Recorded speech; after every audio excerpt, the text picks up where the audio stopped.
आम्हाला तुमच्या मतांची भीक नको आणि तुम्हीही आमच्याकडे काम घेऊन येऊ नका. धीरज परदेशी हत्या प्रकरणात आमदार कर्डिल यांचा संताप. अहिल्यानगर हादरवून टाकणाऱ्या धीरज परदेशी हत्या प्रकरणानंतर शहरात संतापाची लाट उसळली. बंद दरम्यान भाजप आमदार अक्षय कर्डिले यांनी आरोपींवर कठोर कारवाईची मागणी करताना अत्यंत आक्रमक आणि वादग्रस्त विधान केलं. आम्हाला तुमच्या मतांची भीक नको आणि तुम्हीही आमच्याकडे काम घेऊन येऊ नका असं म्हणत त्यांनी संताप व्यक्त केला.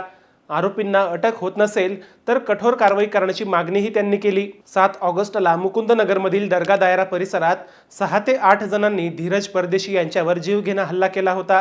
3 दिवस मृत्यूशी झुंज दिल्यानंतर 9 ऑगस्टला उपचारादरम्यान त्यांचा मृत्यू झाला. या घटनेच्या निषेधार्थ अहिल्यानगर बंद पुकारण्यात आला.